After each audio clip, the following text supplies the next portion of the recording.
You're coming soon to be our guest of Week of Prayer. So give us a quick rundown of what you're going to be doing with us here. Sure.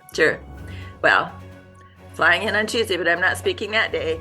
I think you've got me down for Wednesday, and I'm going to be talking about walking in the Spirit in the last days on Wednesday. And Okay. then Thursday, it's praying for family and friends in the last days. And Friday night, I'll present walking with Jesus through last day events. And then Sabbath, I'm speaking, I guess, at both Frost and Edmore churches. Mm-hmm. Looking forward to that very much. And I'm talking about Ellen White and your assurance of salvation.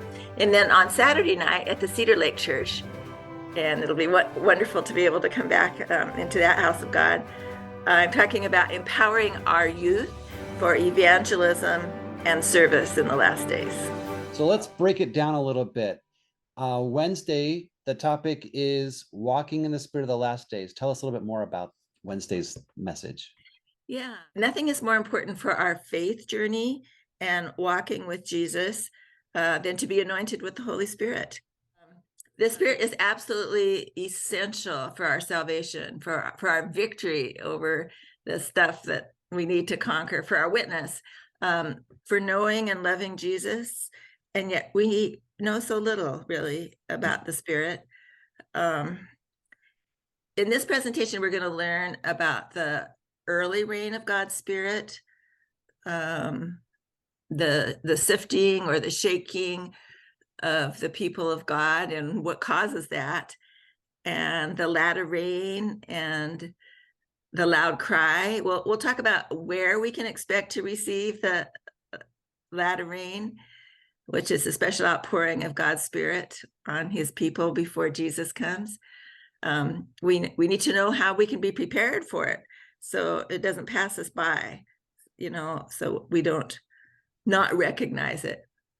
And then we're going to talk about that loud cry, which is that special last message of mercy of God to be given to a planet in rebellion by us, Mm-hmm. not by angels, by us. And we'll even discuss how we can know we've been anointed with the Holy Spirit, how we can know that we're walking in the Spirit. Recently, there's been a lot in the news about a big revival at a Bible college close to Southern Adventist University. In the future, there's going to be a lot more revivals, both genuine revivals and counterfeit revivals. And maybe it isn't going to be quite as easy as we thought to tell the difference between the genuine and the false, but we can tell the difference. So we'll talk about testing revivals on Wednesday night and then end with a happy ending. Well, that sounds like a lot to talk about in one night, but I'm looking I forward won't to keep them till midnight, I promise, Pastor EJ. it. And Thursday, you're talking about praying for family and friends in the last days. So why should somebody come to hear that one? Prayer seems like kind of a no-brainer for a Christian, right? It does. But Pastor EJ, I think you would be really surprised about how many people, including pastors, Christians of all ages, tell me that they don't pray or they pray very little. Yeah. So we're going to get really practical and talk about how to pray, some do's and don'ts of prayer, if you will. And we're going to talk quite a bit about intercessory prayer, praying for somebody else, persistence in praying for family and friends. In Isaiah 59:16, God wonders, he's amazed, he's astounded, depending on your translation, that there was no intercessor, no one, standing in the gap, no one interceding for those locked into the slavery of sin. So I have three amazing stories to tell in this presentation. One very close up and personal. And I say this to those of you who are watching this interview, who have people in your life for whom you've been praying maybe for a long time, or people in your life that you would like to see saved in God's kingdom. Please come to this presentation Thursday night. I really want to meet you. I want to see you. I want to pray with you. And we're not just going to be talking about praying for people we love.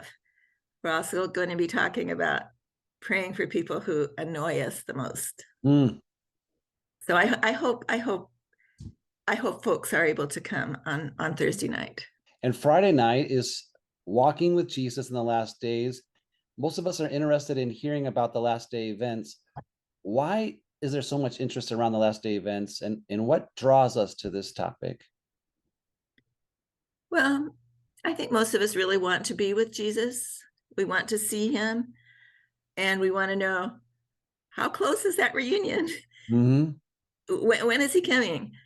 And I guess I'll share a little spoiler here. If you're waiting to jump on the bandwagon of really walking with Jesus when last day events finally begin, well, that ship has already sailed. Mm-hmm.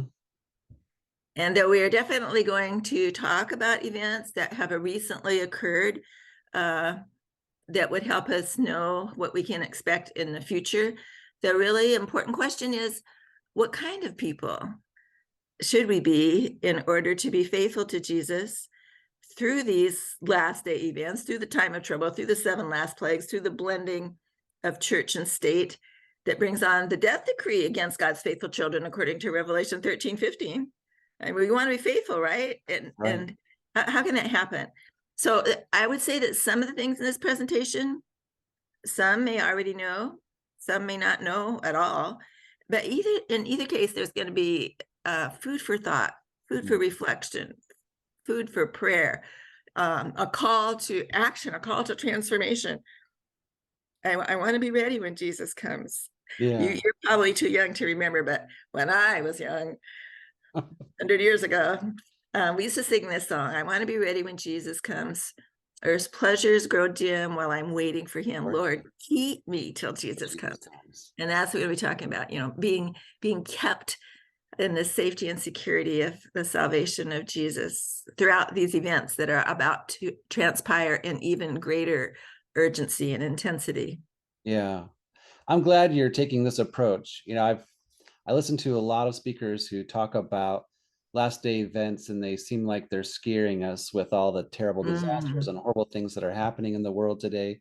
And Jesus does point to some disasters and terrible things that are happening at the end of time. But our motivation shouldn't be because we're scared. Right. Our motivation should be because I want to be with Jesus. There's no better place on earth to be. Not like just for the future, but right now. Yes, absolutely. I agree. I think Jesus says that we're going to notice these things, and I'm going to mention these things that are happening. But I'm also going to talk about what it means to have faith and trust Jesus, because the other shoe hasn't dropped yet. We're just getting started here, and people's hearts are going to fail them as they see these events transpire, but our hearts need not fail us. We can be secure, we can be trusting, and we can see in these events the footsteps of a coming king. Jesus wants us to. He says, when you see these things begin to happen, look up, for your redemption draweth nigh. Yeah. Words of hope. Words of hope. Yes.